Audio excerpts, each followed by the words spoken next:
ॐ अज्ञानतिमिरान्धस्य ज्ञानाञ्जनशलाकया चक्षुरुन्मीलितं येन तस्मै श्रीगुरुवे नमः। श्रीचैतन्यमनोभीष्टं स्थापितं येन भूतले स्वयं रूपा कदा मह्यं ददाति स्वपदान्तिकम्।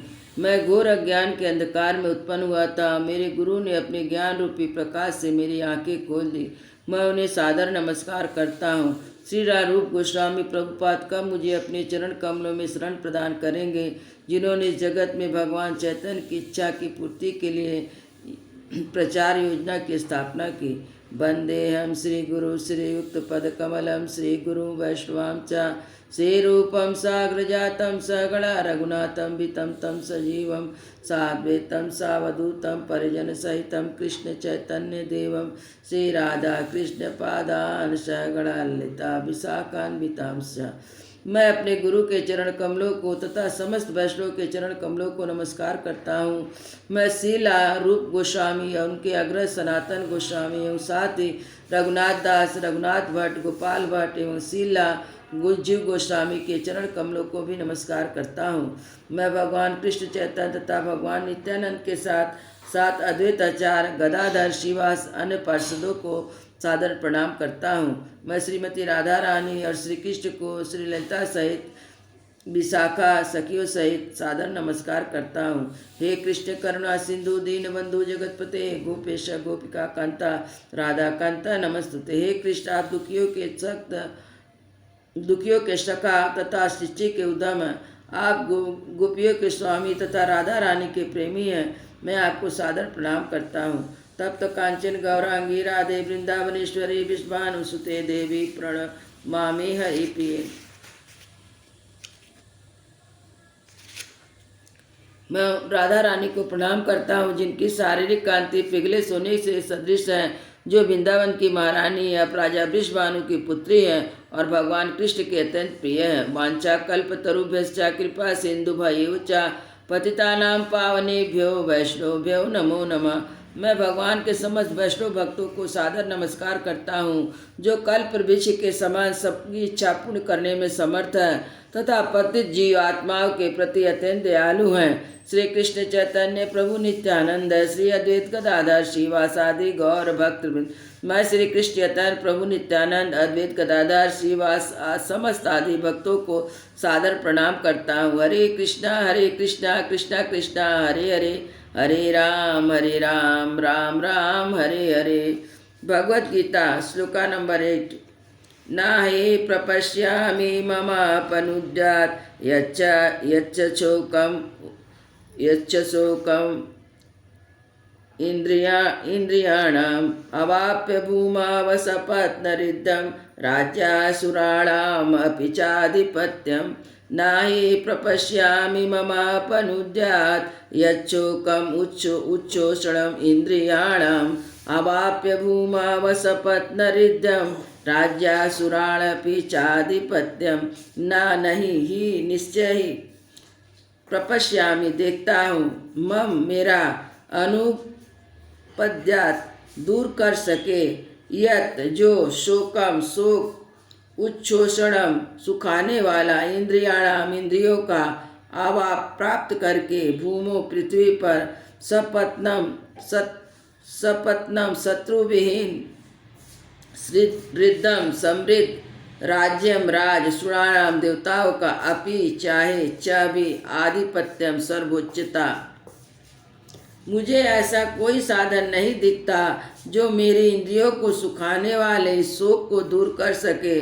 स्वयं पर देवताओं के आधिपत्य की इस तरह धन्य धान संपन्न सारी पृथ्वी पर निष्कंटक राज्य प्राप्त करके भी मैं इस शोक को दूर नहीं कर सकूंगा।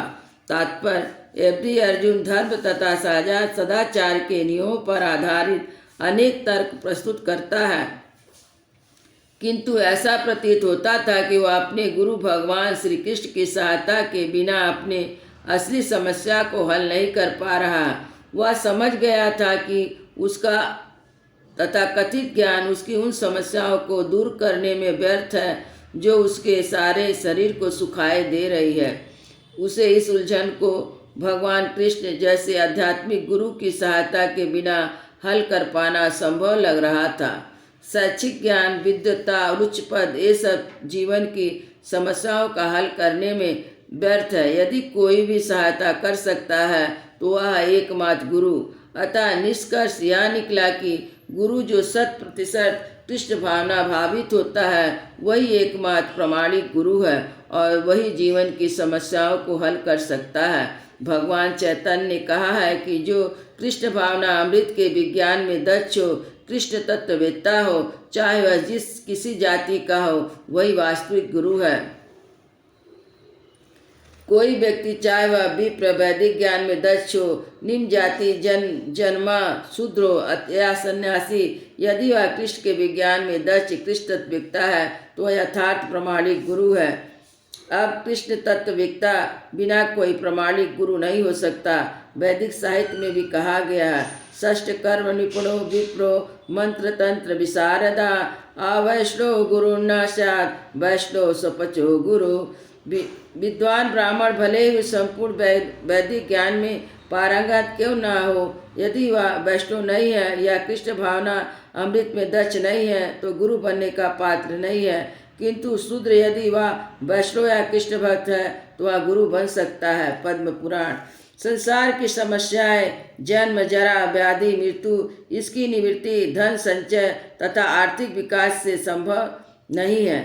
विश्व के भिन्न भिन्न भागों में भी ऐसे राज्य हैं जो जीवन की सारी सुविधाओं तथा संपत्ति एवं आर्थिक विकास से पूरित है, किंतु फिर भी उनके सांसारिक जीवन की समस्याएं ज्यों की त्यों बनी हुई है। वे भिन्न भिन्न साधनों में शांति खोजते हैं, किंतु वास्तविक सुख उन्हें तभी मिल पाता है जब वे कृष्ण भावना अमृत से युक्त कृष्ण को प्रामाणिक प्रतिनिधि के माध्यम से कृष्ण तथा उनके कृष्ण तत्पूरक भगवत गीता तथा श्रीमद् भागवत के परामर्श को ग्रहण करते हैं। यदि आर्थिक विकास तथा भौतिक सुख के पारिवारिक, सामाजिक, राष्ट्रीय या अंतर्राष्ट्रीय अवस्था में उत्पन्न हुए शोकों को दूर कर पाते तो अर्जुन यह ना कहता कि पृथ्वी का अप्रतिम राज का या स्वर्गलोक में देवताओं की जो सर्वज्ञता है उसके शोकों को दूर नहीं कर सकती। इसलिए उसने कृष्ण भावना अमृत का ही आश्रय ग्रहण किया। यही शांति तथा समरसता का उचित मार्ग है। आर्थिक विकास या विश्व आधिपत्य प्राकृतिक प्रलय द्वारा किसी भी क्षण समाप्त हो सकता है। यहाँ तक कि चंद्रलोक जैसे उच्च लोकों की यात्रा भी, जिसके लिए मनुष्य प्रयत्नशील है, एक झटके में समाप्त हो सकती है। भगवत गीता इसकी पुष्टि करती है। क्षीणे पुण्य मर्त्य लोके विशन्ति। जब पुण्य कर्मों के फल समाप्त हो जाते हैं तो मनुष्य सुख के शिखर से जीवन के निम्न स्तर पर गिर जाता है। इस तरह से विश्व के अनेक राजनीतियों का पतन हुआ। ऐसा पतन शोक का कारण बनता है। अतः यदि हम सदा के लिए शोक का निवारण चाहते हैं तो हमें कृष्ण की शरण ग्रहण करनी होगी, जिस तरह अर्जुन ने की। अर्जुन ने कृष्ण से प्रार्थना की कि वे उसकी समस्या का निश्चित समाधान कर दे, और यही कृष्ण भावना अमृत की विधि है। संजय वाचा एवं युक्तो गुणोगिड़ा एवं युक्ता ऋषिकेशम गुणाकेशा परन्तप नायुष्यस् इति गोविन्दम युक्ता तुष्णि बभूव। संजय वाचा, संजय ने कहा, एवं इस प्रकार युक्ता कहकर ऋषिकेशम कृष्ण से, जो इंद्रियों के स्वामी हैं, गुणाकेश अर्जुन जो अज्ञान को मिटाने वाला है, परंतपा अर्जुन शत्रुओं का दमन करने वाला, ना युष्य से नहीं लड़ूंगा, इति इस प्रकार गोविंदम इंद्रियों के आनंददायक कृष्ण से, उक्त्वा कहकर, तुष्णिम चुप, बभू हो गया, हाँ निश्चय। संजय ने कहा, इस प्रकार कहने के बाद शत्रुओं को दमन करने वाले अर्जुन कृष्ण से बोले, हे गोविंद, मैं युद्ध नहीं करूंगा, और चुप हो गए। तात्पर्य, धृतराष्ट्र को यह जानकर परम प्रसन्नता हुई होगी कि अर्जुन युद्ध न करके युद्ध भूमि छोड़कर भिक्षाटन करने जा रहा, किंतु संजय ने उसे पुनः यह कहकर निराश कर दिया कि अर्जुन अपने शत्रुओं के मारने में समक्ष है। यदि कुछ समय के लिए अर्जुन अपने पारिवारिक स्नेह के प्रति मिथ्या शोक से अभिभूत हो गया था, किंतु उसने अपने शिष्य रूप में अपने गुरु श्री कृष्ण की शरण ग्रहण कर ली। इससे सूचित होता है कि शीघ्र वह शोक से निवृत्त हो जाएगा और आत्म साक्षात्कार या कृष्ण भावना अमृत के पूर्ण ज्ञान से प्रकाशित होकर पुनः युद्ध करेगा। इस तरह धृतराष्ट्र का हर्ष भंग हो जाएगा। तमुवाच ऋषिकेशा प्रसन्नैव भारता सेनयोरुभयो मध्ये विषीदन्तमिदं वचा तमुवाच ऋषिकेशा प्रसन्नैव भारतात् सेनयोरुभयो मध्ये विषीदन्तमिदं वचा। तब उसने वाचा कहा, ऋषिकेश इंद्रियों के स्वामी कृष्ण प्रसन्न हंसते हुए इव मानो भारत, हे भरतवंशी सेनाओं के उभयों दोनों पक्षों की मध्य बीच में विषीदंतम शोकमग्न इदम या वचा शब्द, हे भरतवंशी उस समय दोनों सेनाओं के मध्य शोकमग्न अर्जुन से कृष्ण मानो हंसते हुए शब्द कहे। तात्पर्य, दो घनिष्ठ मित्रों अर्थात ऋषिकेश तथा गुडाकेश के मध्य वार्ता चल रही थी। मित्र के रूप में दोनों का पद समान था, किंतु उनमें से एक स्वेच्छा से दूसरे का शिष्य बन गया। कृष्ण हंस रहे थे क्योंकि मित्र अब उनका शिष्य बन गया था। सबों के स्वामी होने के कारण सदैव श्रेष्ठ पर रहते थे, तो भी भगवान अपने भक्त के लिए सखा, पुत्र या प्रेमी बनना स्वीकार करते हैं। किंतु जब उन्हें गुरु के रूप में अंगीकार कर लिया था, तब उन्होंने तुरंत गुरु की भूमिका निभाने के लिए शिष्य से गुरु की भांति गंभीरता पूर्वक बातें की जैसे अपेक्षित है। ऐसा प्राप्त होता है कि गुरु तथा शिष्य की यह वार्ता दोनों सेनाओं के उपस्थिति में हुई, जिससे सारे लोग लाभान्वित हुए। अतः भगवत गीता का संवाद किसी एक व्यक्ति, समाज या जाति के लिए नहीं, अपितु सबों के लिए है और उसे सुनने के लिए शत्रु या मित्र समान रूप से अधिकारी हैं। हरे कृष्णा।